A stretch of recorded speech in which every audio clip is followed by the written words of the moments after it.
Hello, my name is Ray Masiak, and this is my professional video response for the case study video presentation assignment for nursing course 4241, Servant Leadership, assigned by Dr. Barbara L. Sesser.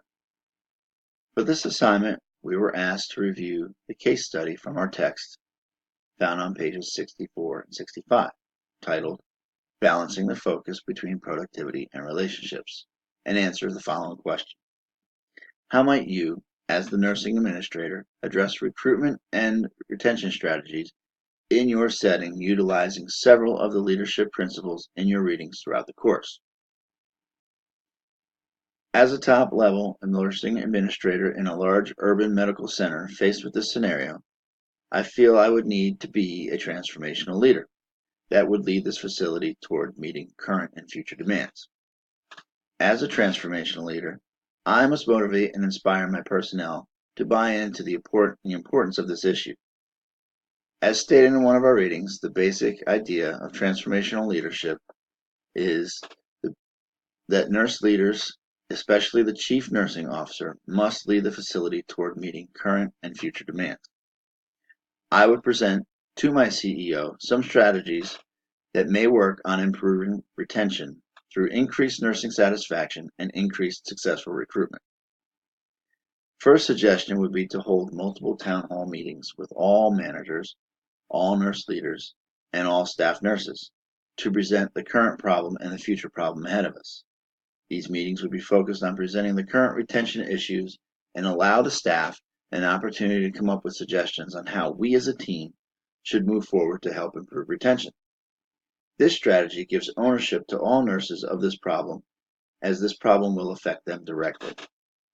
Next strategy would be to talk about money. Suggestions of sign-on bonuses for 2-year contracts and recruitment bonuses for those who refer nurses who stayed employed with us for a minimum of 18 months. In addition to bonuses, add a suggestion of a 1 to 3% raise across the board for top performers and a pay increase for those nurses who are certified or credentialed like CCRN or CVN, and those nurses who already have their BSN or may be working on obtaining their BSN. This allows us to recruit and offer money to new nurses without upsetting those who work for us already. Nothing makes an employer more attractive than paying its nurses for their value. This would not only help out for retention and recruitment, but also strengthen the facility by encouraging those who may not otherwise to get credentialed and or certified and or obtain their BSN. This is a characteristic of nursing servant leadership, commitment to the growth of people. According to our text, commitment to the growth of people was related to the idea that nurses need and want mentorship. There is always something new to learn. This leadership principle is not only important to the facility, but to the patients and staff as well. If more nurses are credentialed, certified, and have at least their BSN, then the facility could apply for ANCC Magnet Recognition Program or work towards the Beacon Award Program. This kind of status in a facility is also very attractive for potential nurses looking to work in a higher level healthcare system, and is helpful in retaining the nurses who have had a hand in achieving this accomplishment.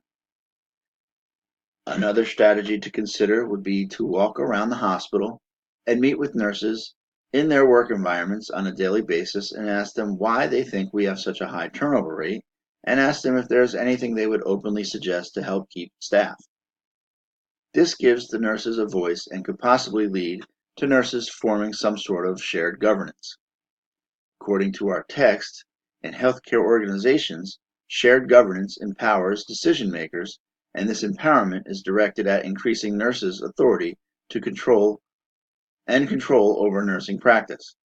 Shared governance would not only be powerful in keeping nurses happy and may lead to lowering our turnover rate, but it may also make our organization look more attractive to potential nurses considering taking a job with us. These suggestions do not guarantee success, but they are a start. These suggestions will also need time to get up and running. I feel an immediate emphasis needs to be placed on valuing what resources we already have and continuing to make our organization an attractive place to work. Sign-on bonuses are not a new thing, but can help recruit nurses. I feel acknowledging the value of nurses through pay increases for what they have accomplished to better themselves is a bold concept and can only lead to increasing nurses' satisfaction and increased interest by potential employees. This concludes my video presentation.